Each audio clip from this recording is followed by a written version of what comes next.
Hello everyone, welcome to true IAS and PCS. तो last lecture में हम लोगों ने पढ़ा था सेक्शन 7 को, जिसको हम लोगों ने पढ़ा था सेक्शन 3 के साथ। तो सेक्शन 7 को हम लोग डिटेल में तो पढ़े थे, लेकिन फिर से आज एक बार इसे रिपीट करते हुए चलते हैं, क्योंकि इससे रिलेटेड केस लॉज भी हमें देखने हैं। तो सेक्शन 7 हमसे ये कहता है कि किसी भी प्रपोजल को उसी मैनर में एक्सेप्ट करना होगा जिस मैनर में प्रपोजर ने प्रपोजी को उस प्रपोजल को दिया है। मीन्स कि अगर ए है, ये प्रपोजर है यहाँ पर, तो ये जिस मैनर में प्रपोजर है और ये जिस मैनर में दे रहा है प्रपोजल को बी को, उसी मैनर में उसी कंडीशंस के साथ बी को एक्सेप्ट करना पड़ेगा, तो ही इसे माना जाएगा कि ये टोटली एक्सेप्ट किया गया है, एब्सोल्युटली एक्सेप्ट किया गया है और इसको कॉन्ट्रैक्ट माना जा सकता है। मीन्स अगर हम इसके सेक्शंस को पढ़ें तो ये कह रहा है टोटली एब्सोल्यूट होना चाहिए एक्सेप्टेंस और अनक्वालिफाइड होना चाहिए एक्सेप्टेंस। तो इससे रिलेटेड यहाँ पे केस लॉज हैं, वो हमें देखना है आज।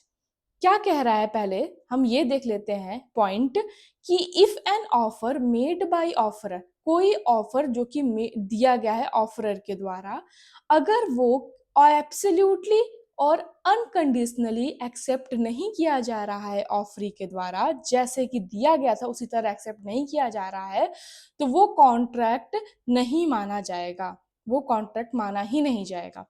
अगर फिर से एक एग्जांपल हम देख लेते हैं, ए ने कोई ऑफर दिया बी को कि मेरे पास एक गाय है, काऊ है, जिसका प्राइस ₹10,000 है और मैं आपको इसे 2 तारीख को, टू टू अक्टूबर को मान लेते हैं हम लोग, 2 अक्टूबर को मैं इसे आपको बेचना चाहता हूँ। 10K की गाय है, का ये काऊ ही है और ए कह रहा है मैं आपको इसे बेचना चाहता हूँ।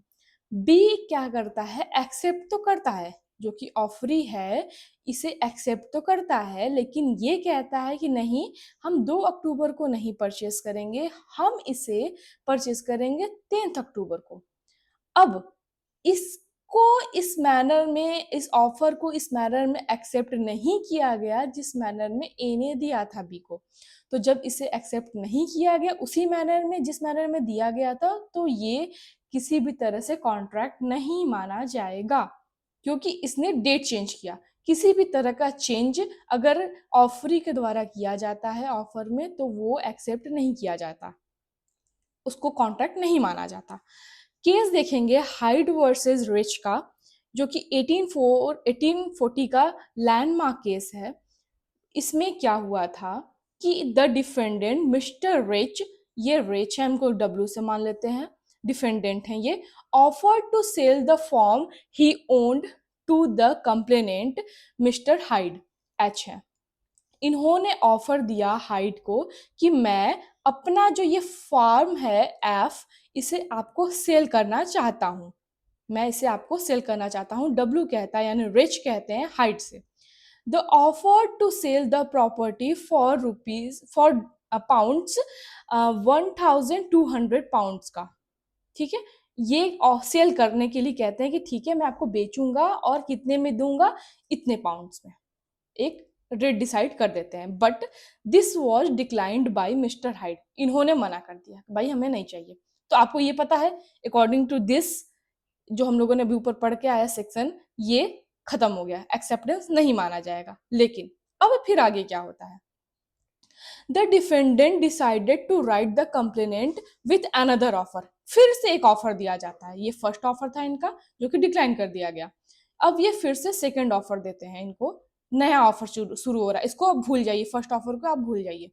फिर से ये सेकेंड ऑफर देते हैं कंप्लेनेंट को, मतलब एच को, कि this time to sell the form of rupees of dollar या जो भी पाउंड्स है 1,000, आप 1,000 में आप इसे लीजिए।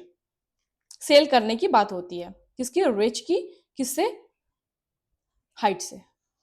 अब इन्होंने नया ऑफर दिया, he made it clear that this would his final offer regarding the property. इन्होंने इस ऑफर में, सेकंड ऑफर में इन्होंने ये क्लियर भी किया है कि अब ये जो ऑफर मैं दे रहा हूँ 1,000 पाउंड्स का, अब इससे नीचे मैं अपनी प्रॉपर्टी को नहीं गिरा सकता, इससे नीचे का ऑफर नहीं दिया जाएगा, इससे सस्ता मैं नहीं दे सकता। इन रिस्पॉन्स अब क्या करते हैं मिस्टर हाइड, इन्होंने नया ऑफर दिया, यानी कि जो थर्ड ऑफर है वो दिया जा रहा है, थर्ड ऑफर हाइड के द्वारा। कहते हैं कि नहीं, मैं केवल 950 पाउंड्स में इसको लूंगा। अब ये नया रेट डिसाइड कर दिए 950 पाउंड्स का।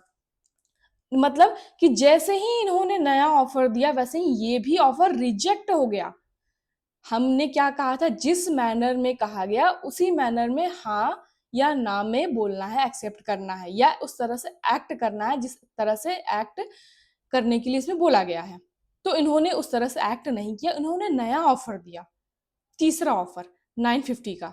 किसने? हाइड ने। किसको? रेच को।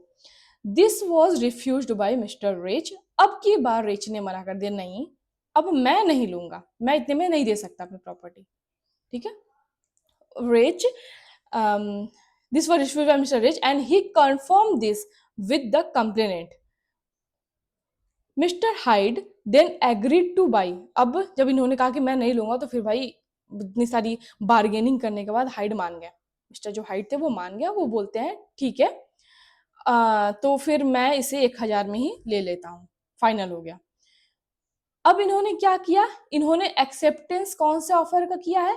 सेकेंड ऑफर का किया है, जो कि रेच के द्वारा दिया गया था, लेकिन इन्होंने तीसरे ऑफर को देने के बाद सेकेंड ऑफर को एक्सेप्ट किया, which was the sum that had previously offered, जो कि पहले रेच के द्वारा दिया गया था। Mister Wrench refuse to sell his form. अब की बार रेच ने मना कर दिया कि ऐसा है, अब हम 950 में भी नहीं देंगे और ना ही 1,000 में देंगे, अब हम आपको सेल ही नहीं करेंगे अपना फॉर्म। अब भाई इनकी भी थी कि अब बहुत हो गया, मैंने इतना सारा ऑफर दिया और उन्होंने हर बार रिजेक्ट किया, अब तो मैं कोई भी ऑफर में इसको नहीं लेने वाला। तो इन्होंने ठान लिया कि अब रेच ने ठान लिया कि मैं हाइड को नहीं दूंगा अपना फॉर्म। अब इशू क्या होता है? issue was the complainant brought an action for specific performance claiming that Mr. Rich refused to sell the firm. इसमें इशू ये होता है कि जो कंप्लेनेंट है, कंप्लेनेंट कौन है, केस कौन लेके जा रहे हैं? Mister hide. हाइड लेके जा रहे हैं case and action for specific performance की। कहते हैं कि इन्होंने मुझे सेल करने का ऑफर दिया, मैंने इसे बाद में एक्सेप्ट भी किया था। हाइड कहते हैं कि मैंने इसे बाद में, जो सेकंड ऑफर था, इसे एक्सेप्ट भी किया था, लेकिन रेच ने मेरे ऑफर को रिजेक्ट कर दिया और इन्होंने एक तरह से ब्रीच ऑफ कॉन्ट्रैक्ट किया है, मेरे एक्सेप्टेंस को रिजेक्ट किया है और इन्होंने ब्रीच ऑफ कॉन्ट्रैक्ट किया है। तो ब्रीच ऑफ कॉन्ट्रैक्ट को परफॉर्म किया जाए। कोर्ट क्या कहती है? The court dismissed the claims and held that there was no binding contract. Court कहती है कि यहाँ कोई कॉन्ट्रैक्ट ही नहीं हुआ था, तो ब्रीच ऑफ कॉन्ट्रैक्ट कैसे हो जाएगा? ना ही रेच और हाइड के बीच में कोई कॉन्ट्रैक्ट नहीं हुआ था। It was stated that when the counter offer is made. ये कौन सा एग्जाम्पल था? ये केस एक तरह से काउंटर ऑफर का एग्जाम्पल है, जो कि हमने आपको पहले बता चुके हैं कि काउंटर ऑफर क्या होता है। ये काउंटर ऑफर का केस है। This supersedes and destroy the original offer. ये जो काउंटर ऑफर है ये ओरिजिनल ऑफर को डिस्ट्रॉय कर देता है। This original offer is no longer available on the table और on the table. In this case, when Mr. Hyde offered 950 pounds, he cancelled 1,000 offer and couldn't be backtrack and accept.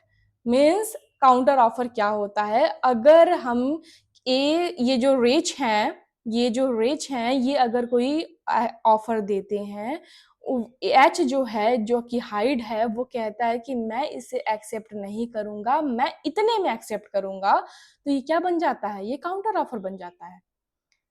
अगर इन्होंने, जो हम आपको पहले बता चुके हैं, ए कोई भी ऑफर देता है बी को कि आपको ये हॉर्स लेना है, हॉर्स का एग्जांपल हमने दिया था, अगर आपको ये हॉर्स लेना है तो प्लीज आप इन्हें ले लीजिए, ये 10 लाख का मिलेगा हॉर्स, ठीक है, 10 लाख का हॉर्स मिलेगा।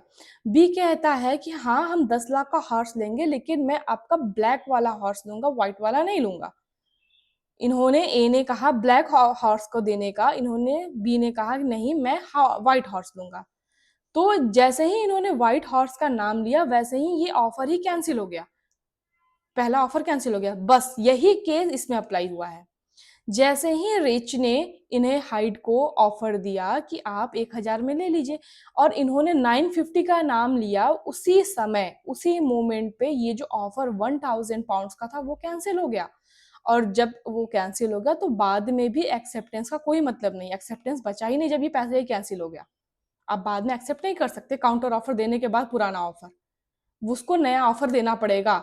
अगर आपको एक्सेप्ट करना है तो रेच को नया ऑफर देना पड़ेगा, या आपको ही रेच को नया ऑफर देना पड़ेगा, फिर रेच एक्सेप्ट करेगा उसे। क्लियर हो गया होगा, ये केस बहुत इंपॉर्टेंट है, कंफ्यूजन बहुत क्रिएट करता है इस तरह का केसेस। अब हम लोग आ रहे हैं सेक्शन 4 को पढ़ने। सेक्शन 4 कह रहा है कम्युनिकेशन व्हेन कंप्लीट, कम्युनिकेशन कब कंप्लीट माना जाएगा। तो इसका फर्स्ट पॉइंट कह रहा है the communication of proposal is complete when it comes to the knowledge of the person to whom it is made. Communication को तब कंप्लीट माना जाएगा जब वो सामने वाले के नॉलेज में आए कि हाँ हमने आपके कम्युनिकेशन को एक्सेप्ट कर लिया है। मीन्स प्रपोजल अगर दिया गया, ए ने प्रपोजल दिया बी को, तो ए का प्रपोजल कब कंप्लीट माना जाएगा जो कि बी को दिया गया, जब ये जो प्रपोजल है वो बी के नॉलेज में आएगा। जैसे ही ये बी के नॉलेज में आया वैसे ही इसे कंप्लीट मान लिया जाएगा। सेक्शन 4 कह रहा है, सेक्शन 4 का ए कह रहा है।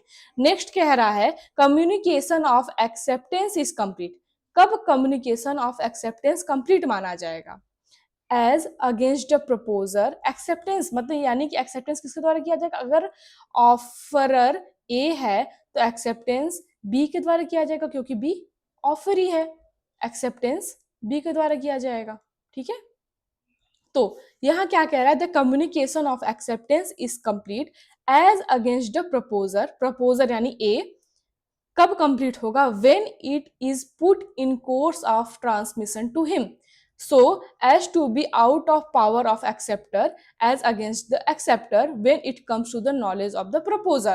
जब ए के नॉलेज में आएगा, जब ए के नॉलेज में आएगा तब इसे माना जाएगा कि एक्सेप्टेंस ही कंप्लीट हुआ है।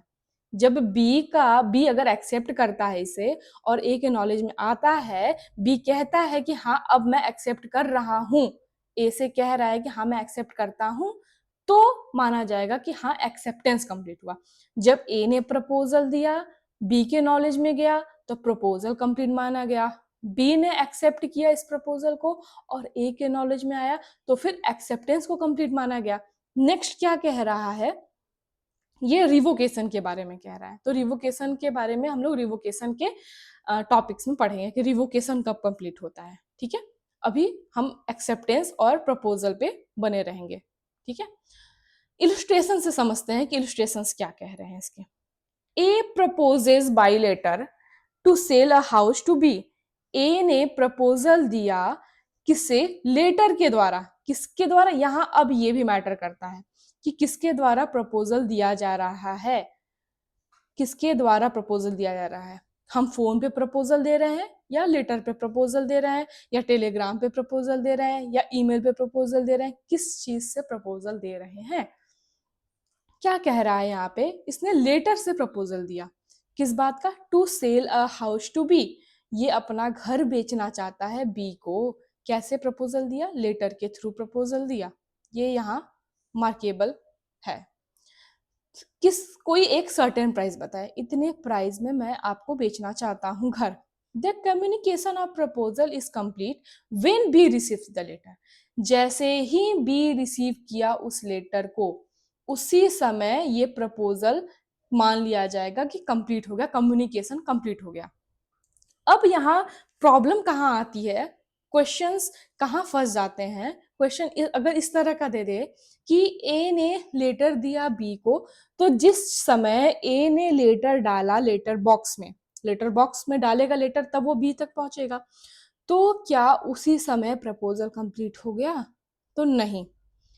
ए जब लेटर बॉक्स में डालेगा उस समय प्रपोजल कंप्लीट नहीं होगा।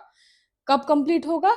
जब ये बी के नॉलेज में जाएगा कि हाँ, ए के द्वारा प्रपोजल दिया गया है इस चीज का, इस हाउस का इस प्राइस में, तो ही माना जाएगा कि प्रपोजल कंप्लीट हुआ।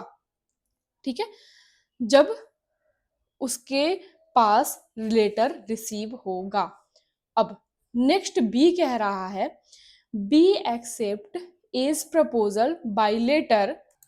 अब यहाँ पे बी एक्सेप्ट करता है ए का proposal by a letter sent by a post. अब बी भी क्या करता है? अब देखिए, ध्यान दीजिएगा, बात पे मेरे ध्यान दीजिएगा। बी इस लेटर को एक्सेप्ट करता है। कैसे?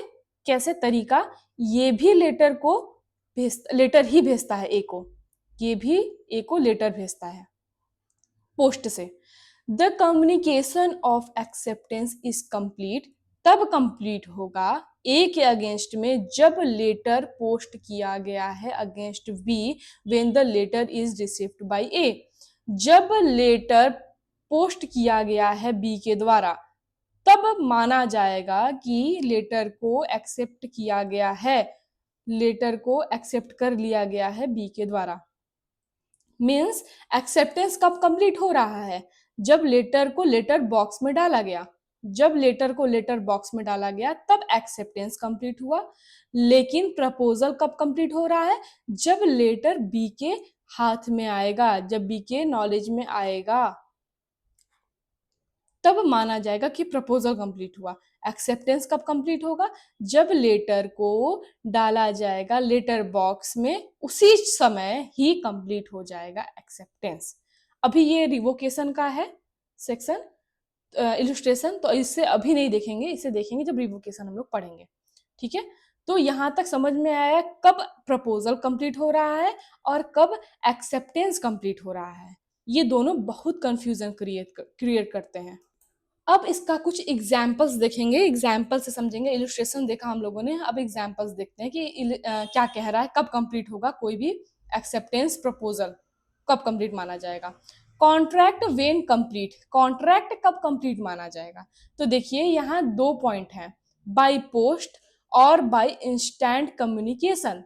दो तरीके से होता है कोई भी कम्युनिकेशन कंप्लीट, क्योंकि पोस्ट में समय लगता है, लेकिन इंस्टेंट कम्युनिकेशन जो होता है, जैसे फोन पे हुआ अगर, या फिर सामने आदमी खड़ा है फिजिकली या फिर फोन पे, तो ये इंस्टेंट कम्युनिकेशन माना जा रहा है। लेकिन पोस्ट ये इंस्टेंट नहीं है, इसमें समय लगेगा, इसमें कम से कम 2 या 3 दिन का, और पहले के समय में तो हफ्ते हफ्ते भर का समय लगता था इसमें।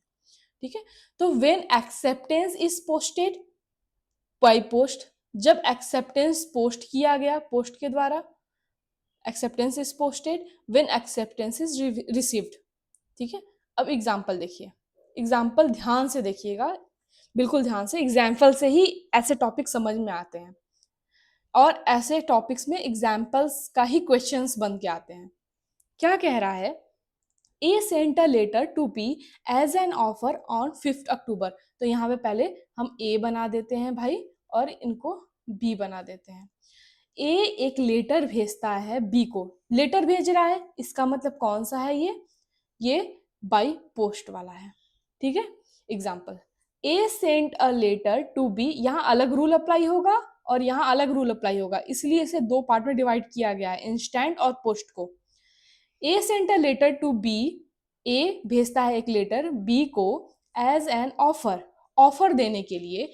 कब? 5 अक्टूबर को, ऑन 5 अक्टूबर। ए ये लेटर भेजा बी को, कब इस लेटर को भेजा गया है? इस लेटर को भेजा गया है 5 अक्टूबर, याद रखने वाली बात है, 5 तारीख को इस लेटर को भेजा गया। इट वॉज रिसीव्ड ऑन 6 अक्टूबर, अब ये रिसीव किया गया है 6 को, 6 अक्टूबर को रिसीव किया गया बी के द्वारा। तो फिर ऑफर कब कंप्लीट हुआ? ऑफर तब कंप्लीट हुआ जब इस लेटर को रिसीव किया गया, ना कि जब इस लेटर को ए ने पोस्ट किया। ऑफर कब कंप्लीट हुआ? जब बी ने रिसीव किया, मतलब 6 को ऑफर कंप्लीट हुआ है। अब एंड रिप्लाई करता है बी इस लेटर को 7 को, बी रिप्लाई करता है एक दिन बाद, भाई रात वात में लेटर रिसीव हुआ होगा तो सोचता है चलो भाई कल हम इन्हें रिप्लाई देंगे, ठीक है। तो कब करता है रिप्लाई? 7th को, अक्टूबर, 7th October. The proposal complete on 6th when it was received. Proposal या ऑफर कब कंप्लीट हुआ? हमने अभी बताया 6 को ही कंप्लीट हो गया, क्योंकि जब बी ने रिसीव किया उस लेटर को तो माना जाएगा कि प्रपोजल कंप्लीट हुआ। And acceptance was on 7th। अब भले ये लेटर पहुंचे 8 को, 9 को, 10 को, भले ये लेटर 10 को पहुंचे, यहाँ ये मैटर नहीं करेगा।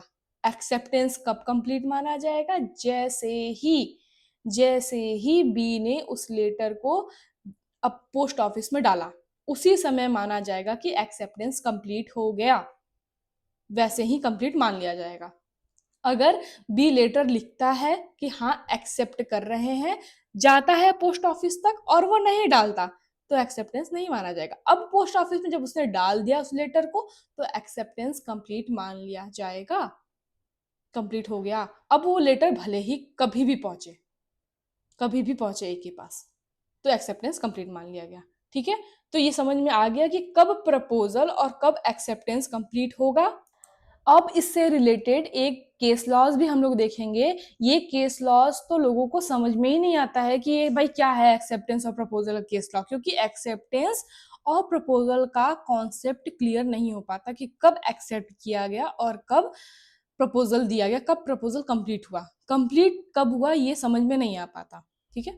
तो ये केस है एडम्स वर्सेस लिंडसेल का 1818 का। द फैक्ट आर दैट, इस केस में क्या हुआ था ध्यान दीजिएगा, बहुत ही मार्केबल केस है ये। The defendant wrote to the plaintiff on 2 सितंबर।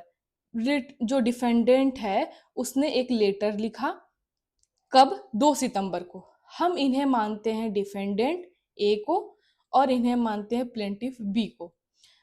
इन्होंने एक लेटर लिखा बी को, कब?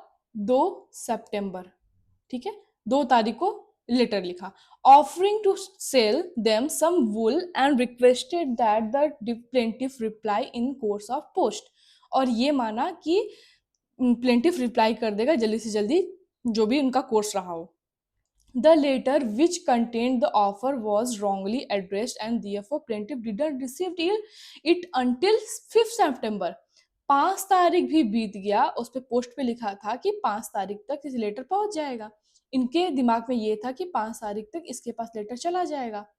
5 तारीख तक लेटर नहीं पहुंचा क्योंकि कुछ एड्रेस का उसमें गड़बड़ी हो गई और वो नहीं पहुंच पाया। As a result of this delay the letter of acceptance was not receive until 9 भी हो गया तो तक जब इसके पास गया ही नहीं, ए का लेटर बी के पास गया ही नहीं, इसके पास रिसीव ही नहीं हुआ, तो प्रपोजल ही कंप्लीट नहीं हो पाया।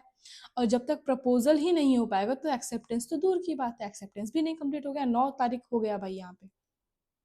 And this was 2 days later than defendant would have expected to receive it. उसने सोच के रखा था कि रिसीव हो जाएगा। Because of this 8 September the defendant had sold the wool to the third person. 8 तारीख को, जब ये भाई 5 तारीख सोच के रखा था, 6 बीत गया, 7 बीत गया, और जब 8 आया तो ये सोचा कि भाई बस अब इनका कोई रिप्लाई नहीं आया है, क्योंकि लेटर तो पहुंचा ही नहीं था। अब इस बात को ये भी नहीं पता था डिफेंडेंट को कि लेटर पहुंचा ही नहीं है, ए को ये नहीं पता था कि लेटर पहुंचा ही नहीं है अभी तक। तो डिफेंडेंट क्या करता है, 8 तारीख को उस वुल को किसी और को बेच देता है, थर्ड पार्टी सी को बेच देता है वुल को।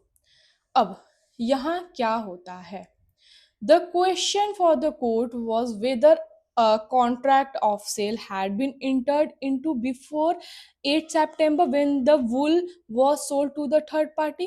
क्या कॉन्ट्रैक्ट ऑफ सेल बन चुका था 8 से पहले, जब तक तीसरे पार्टी को बेचा नहीं गया था? If acceptance was effective when it arrived at the address or when defendant saw it, then no contract would have been made and the sale to the third party would amount to revocation of the offer। को इसमें case में हुआ क्या?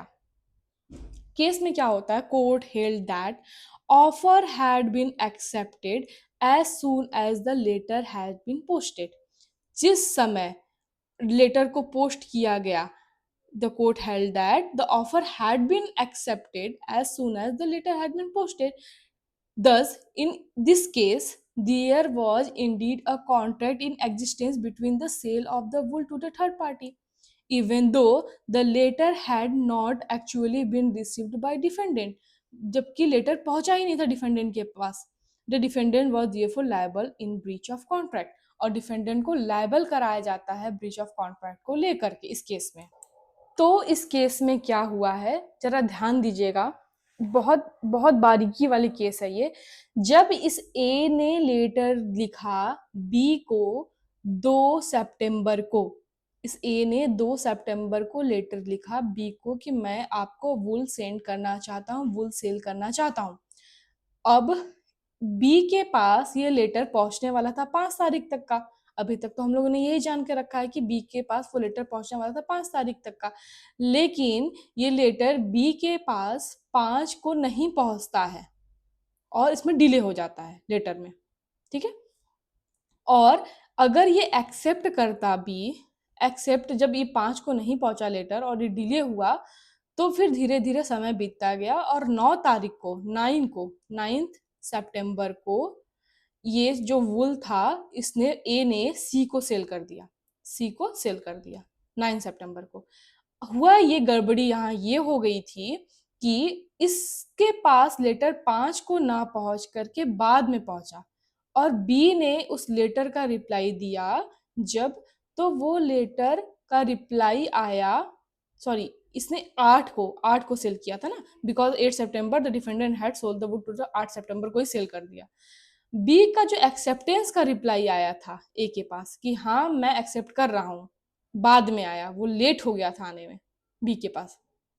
तो जो B का acceptance का reply आया ए को, वो 9 को आया, 9 सितंबर. उससे पहले तक ये जो वुल था वो सेल हो चुका था, वुल सेल हो चुका था. अगर हम इसे इस केस को और क्लैरिफाई करके समझें तो हम इस केस को ये देखिए हम फिर से बताते हैं. ए है, ये बी है, 2 पर्सन्स हैं यहाँ पे. इस केस में ये हुआ कि जो ये ए है वो एक लेटर देता है बी को कि वो अपना वूल बी को सेल करना चाहता है. लेटर कब दिया गया था? 2 को लेटर लिखा गया और उसको दे दिया गया. ए ने सोचा था कि 5 तक लेटर पहुंच जाएगा और हमें जल्द से जल्द रिप्लाई आ जाएगा. बी के पास कुछ एड्रेस की गड़बड़ी से ये लेटर और लेट पहुंचता है, और लेट पहुंचता है, और बी का जो रिप्लाई आता है वो इसके पास 9 तारीख तक आता है, 9 तारीख तक रिप्लाई आता है. लेकिन इस ए ने क्या किया, 8 तारीख को ही सी को ये सेल कर चुका था.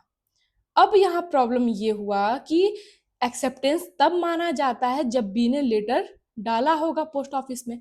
अगर बी ने लेटर डाला होगा, अगर बी ने लेटर डाला होगा, इसके पास अगर पहुंचा होगा 6 को या 7 को या 8 को, बी ने इसी तीनों डेट में डाला होगा लेटर, यानी कि जब इसने भेजा और ये कॉन्ट्रैक्ट होने से पहले ही एक्सेप्टेंस जब यहाँ पे हो चुका था. कॉन्ट्रैक्ट कब हुआ? 8 तारीख को हुआ. बी पहले ही लेटर डाला होगा तब तक इसके पास पहुंचा होगा. ये 8 वाले भी अगर ऑप्शन निकालना ही पड़ेगा क्योंकि एक दिन में लेटर नहीं पहुंचा इसके पास, पहुंच सकता. ये लेटर 6 या 7 को ही डाला गया होगा, 6 या 7 को ही डाला गया होगा बी के द्वारा. जब ये लेटर पहले ही डाला गया था बी के द्वारा, जब ये लेटर पहले ही डाल दिया गया था बी के द्वारा, इसका मतलब एक्सेप्टेंस पहले ही हो चुका है इस कॉन्ट्रैक्ट का. यहाँ पे एक्सेप्टेंस जब पहले ही हो चुका है कॉन्ट्रैक्ट का, तो बाद में जो ये कॉन्ट्रैक्ट किया गया ये इनवैलिड होगा क्योंकि यहाँ कॉन्ट्रैक्ट इसी समय कंप्लीट होगा जब इसका एक्सेप्टेंस हुआ. एक्सेप्टेंस जब से पोस्ट ऑफिस में डाला वैसे ही एक्सेप्टेंस हो गया और 2 दिन यहाँ लगा लेटर पहुंचने में मिनिमम. ठीक है, क्लियर हो गया कि एक्सेप्टेंस इस केस में क्या हुआ था. प्रॉब्लम एक्सेप्टेंस को लेके प्रॉब्लम था कि एक्सेप्टेंस हुआ कंप्लीट या नहीं हुआ कंप्लीट. तो यहाँ पे एक्सेप्टेंस पहले ही कंप्लीट हो चुका था जैसे ही बी ने लेटर डाला पोस्ट ऑफिस में. तो कोर्ट ने ये हेल्ड किया, इसमें जो डिफेंडेंट था यानी जो ये ए है, ये लाइबल किया गया फॉर ब्रीच ऑफ कॉन्ट्रैक्ट. ए ने को लाइबल ठहराया गया ब्रीच ऑफ कॉन्ट्रैक्ट के लिए. अब इसे हम लोग 1-2 एग्जाम्पल से और समझेंगे कि कब प्रपोजल कंप्लीट हो रहा है. प्रपोजल या एक्सेप्टेंस कब कंप्लीट हो रहा है, या फिर हम ये कह सकते हैं कि कम्युनिकेशन उनका कब कंप्लीट हो रहा है, एक्सेप्टेंस या प्रपोजल। क्योंकि ये ऐसा टॉपिक है कि इससे रिलेटेड जो क्वेश्चंस आते हैं वो बहुत कंफ्यूजिंग हो जाते हैं। फॉर एग्जांपल ये ए है और ये बी है, इन्होंने आपस में एक कॉन्ट्रैक्ट करना था।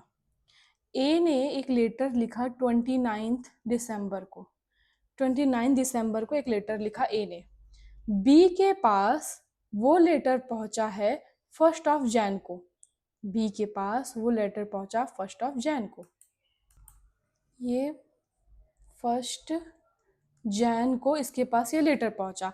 तो हम ये कब मानेंगे कि इस प्रपोजल को कंप्लीट कब माना जाएगा? इस प्रपोजल को कंप्लीट माना जाएगा 1 जैन को, कि जब बी के नॉलेज में आया। अब बी ने एक्सेप्टेंस किया इसका, बी ने इसका एक्सेप्टेंस किया कब? जब इसके पास प्रपोजल आया 1 को। अब इसने 1 जनवरी को ही पोस्ट ऑफिस में इसका एक्सेप्टेंस डाल दिया, एक लेटर डाल दिया कि हाँ हम इसको एक्सेप्ट करते हैं।